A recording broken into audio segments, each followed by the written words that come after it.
Papuri sa Diyos Ama, pagkat ipinahayag niya, hari siya ng mga aba. Hallelujah, hallelujah, hallelujah,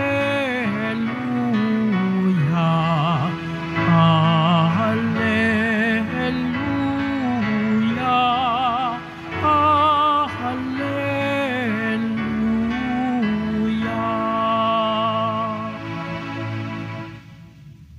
Sumainyo ang Panginoon at sumayo rin ang mabuting balita ng Panginoon ayon kay San Lucas. Papuri sa iyo, Panginoon. Noong panahong iyon, nilibot ni Jesus ang mga bayan at nayon, nangaral siya at nagturo ng mabuting balita tungkol sa paghahari ng Diyos. Kasama niya ang 12 at ang ilang babaeng pinagaling niya sa masasamang espiritu at mga karamdaman. Si Maria na tinatawag na Magdalena, mula sa kanya'y 7 demonyo ang pinalayas. Si Juana, asawa ni Kusa, na katiwala ni Herodes. Si Susana at marami pang iba. Ang ari-arian nila, ang pinustos nila sa pangangailangan ni Jesus at ng kanyang mga alagad. Ang mabuting balita ng Panginoon. Pinupuri ka namin, Panginoong Hesukristo. Magsiupo mo na ang lahat.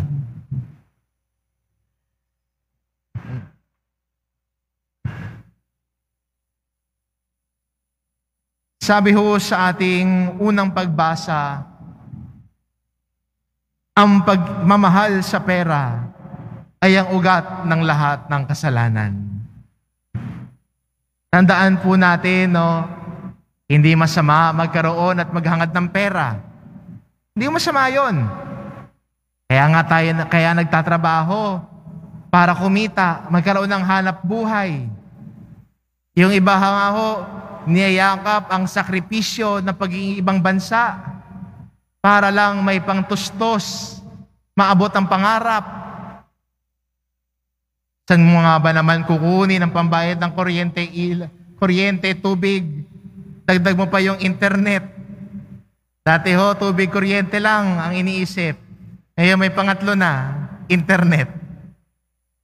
Tapos kung may alaga ka pang aso, good luck na lang.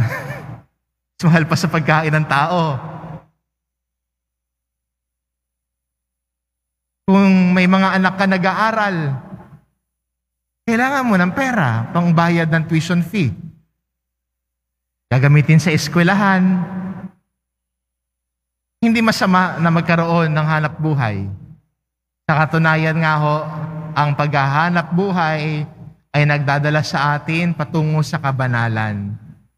Ang mga nagsusumikap para maitaguyod ang pamilya ay daan natin sa patungo sa buhay kabanalan.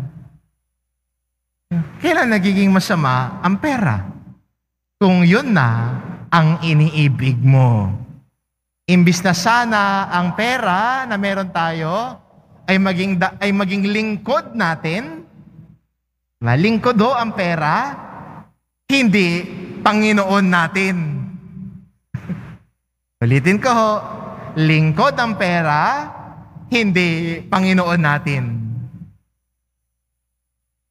At ito po yung sinasabi ni San Pablo kay Timoteo na ang ugat ng kasamaan ay pag-ibig sa pera.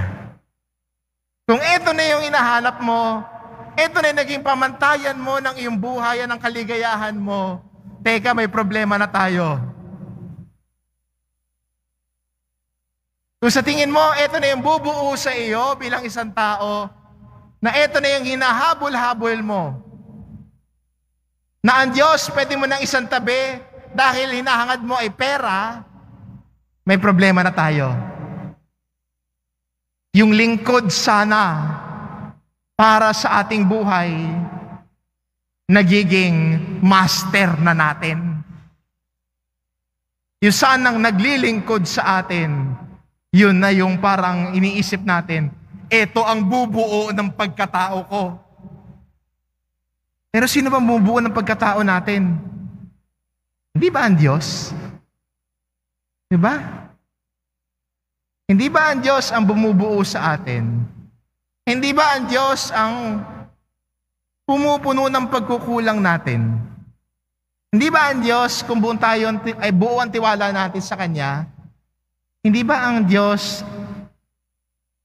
ang nagpo-provide sa atin?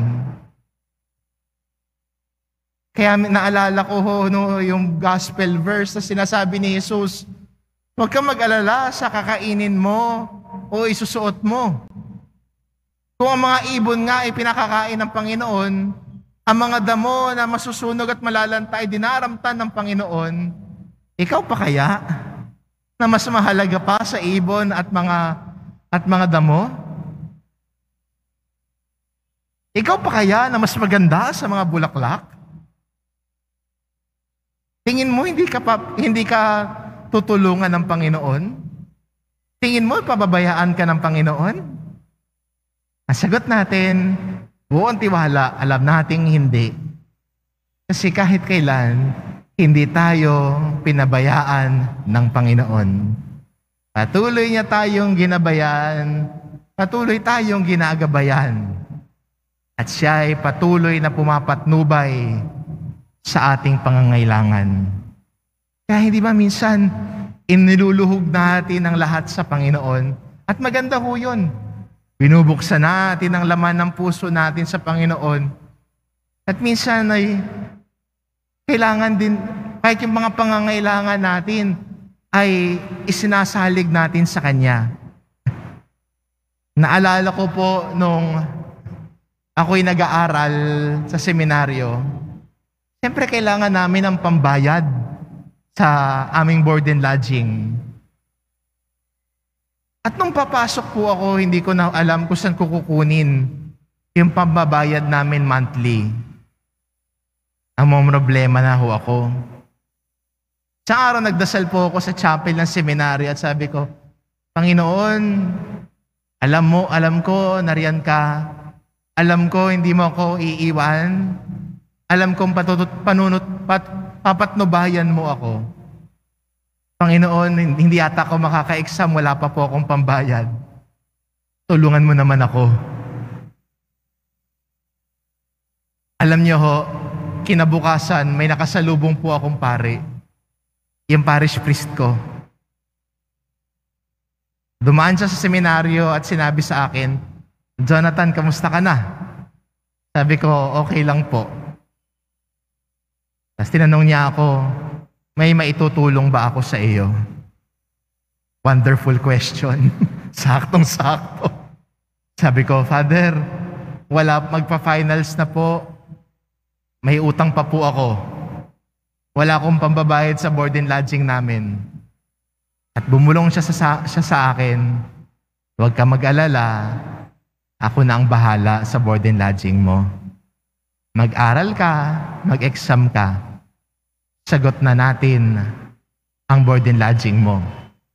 Ako nang kakausap sa opisina para magkapag-exam ka na. Ang Diyos ay pinapatnubayan tayo lagi.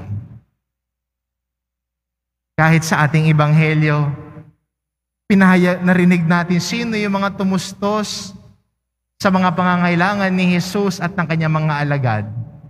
Narinig natin ang pangalan ni Maria Magdalena, isa sa mga benefactor ni Jesus at ng kanyang mga alagad na tumustos sa pangangailangan nila.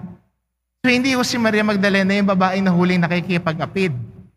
Ang banggit sa atin ng ebanghelyo, siya ho yung babae kung saan 7 demonyo ang pinalayas ni Jesus. Siya ay pinagaling ni Jesus.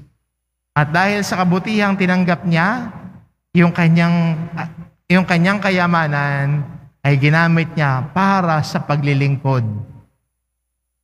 Hindi tayo ang naglilingkod sa kayamanan. Ang kayamanang pinagkakaloob sa atin ay ang naglilingkod sa atin. Hindi yun ang hinahabol natin. Ang hinahabol natin bilang Kristiyano ay si Jesus. Ang pagsunod natin sa mahal na pong Jesus Nazareno, ang mas bigyan natin ng prioridad sa buhay natin. Yun ang number 1 natin. Hindi ho kayamanan at pera. Sabi ng ating unang pagbasa, the love of money is the root of all evil. Hindi yan ang paglilingkuran natin. Hindi yun ang hahabulin natin. Ang nanaisin natin ay ang kaharian ng Diyos at ang pagmamahal natin sa Poong Hesus Nazareno.